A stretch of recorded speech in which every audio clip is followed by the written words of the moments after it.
নমস্কার বন্ধুরা, আপনারা দেখছেন voice of Bankura, presented by SR physics, Bankura সেরা কোচিং সেন্টার।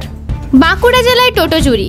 বাঁকুড়া জেলার ছাতনা থানার অন্তর্গত এলাকায় ফের টোটো চুরির ঘটনায় তীব্র চাঞ্চল্য। গতকাল সকালে ঝাঁটিপাহাড়ি ফাঁড়ির ঝুঞ্ঝোকা গ্রাম পঞ্চায়েতের অন্তর্গত 3টি আলাদা গ্রাম থেকে মোট 3টি টোটো চুরির অভিযোগ জমা পড়ে। প্রথমে গ্রামবাসীরা নিজেদের মধ্যে তল্লাশি চালালেও কোনো হদিশ মেলেনি। এরপর স্থানীয়রা সরাসরি খবর দেন ঝাঁটিপাহাড়ি ফাঁড়িতে এবং লিখিত অভিযোগ দায়ের করা হয়।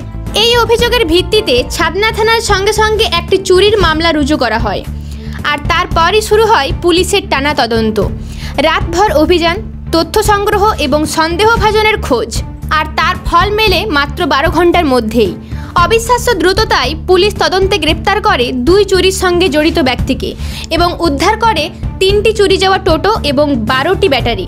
পুলিশ সূত্রে খবর, চুরি করা টোটোগুলো পার্শ্ববর্তী এলাকায় বিক্রির পরিকল্পনা চলছিল, তবে পুলিশের টিমের তৎপরতা সেই ষড়যন্ত্র ভেস্তে দেয়।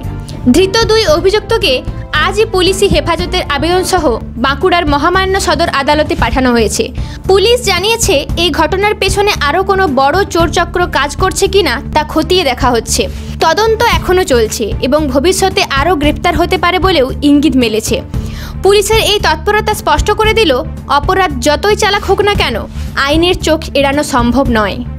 এই ধরনের গুরুত্বপূর্ণ খবর সবার আগে পেতে আমাদের চ্যানেলটি সাবস্ক্রাইব করুন, আর ভিডিওটি শেয়ার করতে ভুলবেন না। আপনার মতামত কমেন্টে জানান, আর লাইক শেয়ার করে ভয়েস অফ বাঁকুড়ার পাশে থাকুন।